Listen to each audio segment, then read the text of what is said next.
দর্শক আসসালামু আলাইকুম। জীবনের গল্পে আপনাদের স্বাগতম। ক্যামেরার সামনে দাঁড়িয়ে আছে এই মুহূর্তে একটি বোন, আমরা শুনবো তারই জীবনের গল্প। আসসালামু আলাইকুম আপু, কেমন আছেন আপনি? ওয়ালাইকুম আসসালাম। আসসালামু আলাইকুম ভাইয়া। এই তো আলহামদুলিল্লাহ, পাক রাখছে ভালো। আচ্ছা ঠিক আছে আপু, আপনি ভালো আছেন? আপনার নাম কি আর আপনি কোথা থেকে এসেছেন? আমার নাম মিষ্টি ইসলাম, আমি ঠাকুরগাঁও থেকে এসেছি। ঠাকুরগা থেকে এসেছেন। যাই হোক, আপনার পরিচয় করবো, আমরা এর আগে অনেক জেনেছি এবং অনেকে আপনাকে চিনে। তো যাই হোক, আমরা তো আপনার এখন নতুন করে আবার নেওয়া হচ্ছে যে যারা এখন আপনার ভিডিওটা দেখেন আপনাকে চিনে নাই, সেটার জন্য আপনার পরিচয়টা আমরা নিচ্ছি। তো আপনার নাম মিষ্টি ইসলাম, এসেছেন ঠাকুরগাঁও থেকে। আপনার বয়স কত আপু?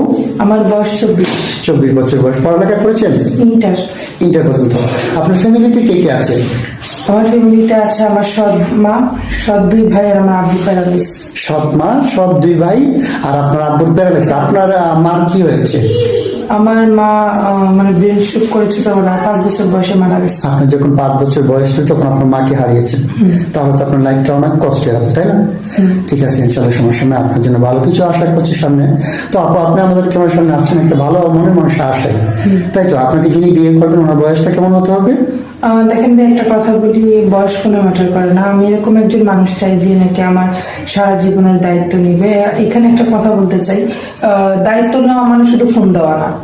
দায়িত্ব নেওয়া মানে তার থাকার খরচ, খাওয়ার খরচ সব মিলিয়ে। ভাই আগে তিতা কথা বলাই ভালো, আগে তিতা মিঠা পরে ভালো। হ্যাঁ, এরপরে মিঠা আসেনি। কারণ অনেকেই কি করে যে আপনাকে একটা ফোন কিনে দিব, ফোন কেনার পরে কোনো আর দায়িত্ব থাকে না।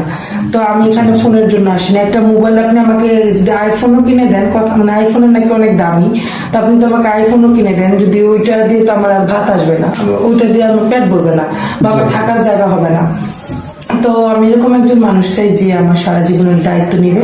সে যদি তার বাসায় না রাখতে পারে, অনেক ভাইয়াকে দেখি বলে যে আপনাকে আমার বাসায় নিতে পারবো না।